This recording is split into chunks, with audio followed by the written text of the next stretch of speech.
Nous sommes les étudiants du Master Gestion des territoires et développement local et aujourd'hui, on vous emmène pour vous présenter notre idéal de l'avenir de l'agriculture en Auvergne. Pour construire notre récit, nous avons interrogé ceux et celles qui le vivent quotidiennement, qui y sont liés de près, parfois de loin. Nous avons mené nos échanges autour des 5 mots phares de ce projet. C'est ça la souveraineté alimentaire, c'est de se dire aujourd'hui, dans son propre territoire, il faut faire travailler nos agriculteurs locaux. La souveraineté alimentaire, c'est une des notions affiliées à la démocratie alimentaire, c'est-à-dire que c'est le choix des peuples à pouvoir se nourrir un peu comme ils le souhaitent. La définition d'origine de la via campesina, c'est-à-dire la capacité des peuples à pouvoir maîtriser leur capacité, en tout cas de production pour de l'alimentation. Retrouver du pouvoir de décision et d'action sur nos façons de faire de la nourriture et de la partager sur le territoire. Donc c'est vraiment une notion de localité extrêmement forte et de pouvoir populaire extrêmement forte. Voilà. Elle est mise à mal quand même, quoi. Parce que simplement, quoi, une société, un pays qui détruit sa propre agriculture, et c'est ce que nous sommes en train de faire, n'a simplement pas d'avenir. Donc la souveraineté alimentaire, bien évidemment, et pour les agriculteurs pour qu'ils restent en place, et de deux, pour la France, d'être capable d'être souverain sur son alimentation, c'est quelque chose qui est indispensable.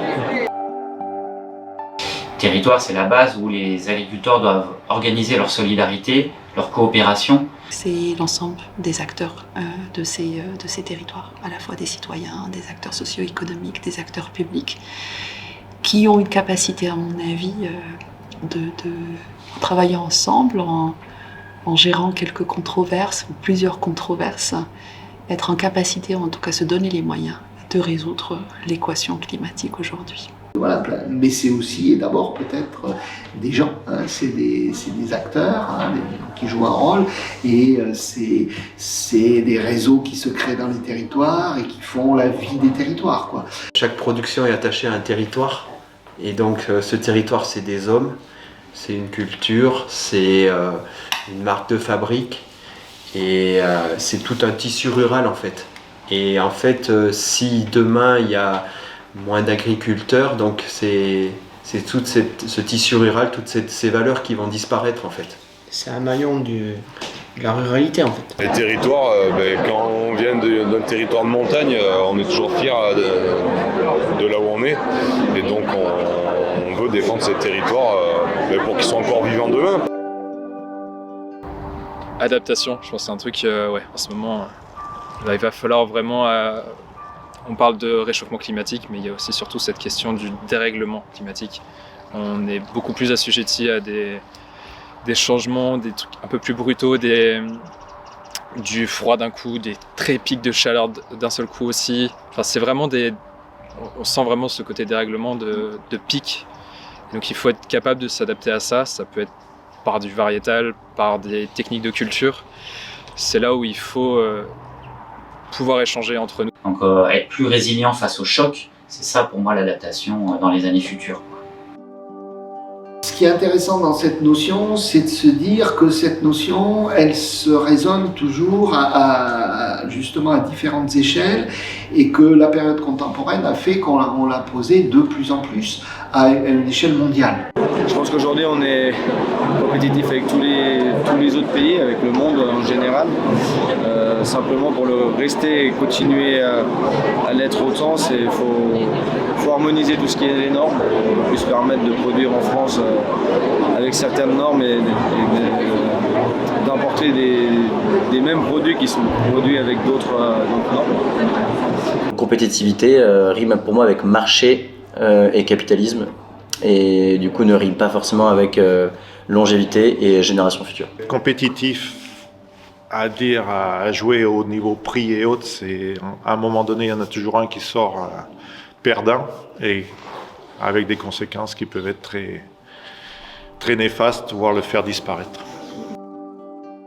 Moi, il me semble important d'accoler au terme transition un qualificatif. Une transition, c'est un changement, c'est un chemin, une trajectoire vers quelque chose. Mais ce quelque chose, il faut le définir. La transition, c'est la transformation. Voilà, comment on transforme pour s'adapter et pour être plus résilient. Ça renvoie au mot adaptation. Parce qu'on prétend qu'on n'a rien fait, c'est pas vrai. Il a quand même évolué les choses. Il y a des trucs qu'on faisait qu'on fait plus. Hein. Parce que pour moi, la transition, c'est réfléchir. On sait où est-ce qu'on veut aller, comment on veut aller, qu'est-ce qu'on veut mettre en place. Et même si on n'arrive pas exactement où on veut, mais déjà faire des progrès. La transition écologique, on est carrément dedans, puisque aujourd'hui, on doit répondre à des demandes moins d'intrants, une agriculture durable, une agriculture plus saine. Il faut engager une transition massive et rapide.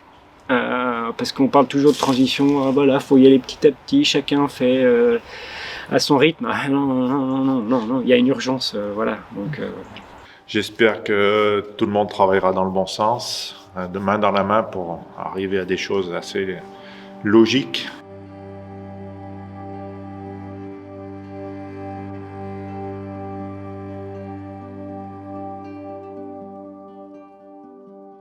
Ces rencontres nous ont permis de nuancer nos avis sur l'idéal de l'agriculture. Nous avons décidé de construire notre idéal autour de l'agroécologie.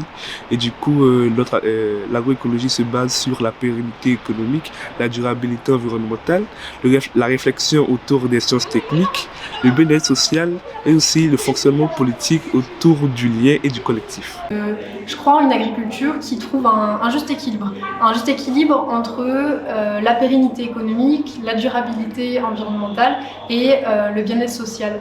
Et cette agriculture, pour moi, elle doit se reposer sur des femmes qui sont résilientes et toutes, chacune à leur manière, avec leur diversité. Et je pense que d'abord, le point de départ, c'est que ces fermes, elles doivent se baser sur la compréhension. Le tout, bien sûr, en prenant en compte les enjeux environnementaux qui sont importants. Et je pense que justement, en repassant à cette échelle locale, à cette échelle territorialisée, les agricultures peuvent se repenser sur un autre point de vue et devenir plus en accord avec les différents enjeux environnementaux qui les entourent. L'agriculture de demain, pour moi, il faut vraiment la baser sur la polyculture élevage. C'est-à-dire qu'on a besoin de regarder l'agriculture comme un grand ensemble. En fait, quand on dit l'agriculture, tout à fait, l'agriculture, c'est les agricultures, parce qu'en fait, on entend bien, enfin, ici on est au sommet de l'élevage, donc il y a l'élevage, mais en fait, il y a les cultures, il y a les légumes, les fruits, différents pans, et encore dans l'élevage, il y a plein de sortes d'élevage. Pour moi, il faut vraiment voir une globalité et notamment les complémentarités entre les différentes filières. Mon idéal, je pense, ça serait d'arriver à retrouver des fermes qui sont plus dans une idée de polyculture, élevage, pourquoi pas. J'espère voir une agriculture qui va réintégrer l'arbre et la haie au sein de ces systèmes de production, conserver la faune, la flore, la qualité des terres, et qu'on puisse continuer à être dans cette espèce de compétitivité particulière où on a besoin de nourrir les populations locales. Une agriculture qui utilise intelligemment le progrès technique. Tout ça pour dire que l'agriculture de demain, il faut, comme nos pères l'ont connu, hein, il faut être adaptatif, comme chaque métier d'ailleurs. Hein. Il n'y a pas que l'agriculture qui évolue. Et ça, on le fait grâce à des coopératives, grâce à nos champs d'agriculture, grâce à l'évolution technologique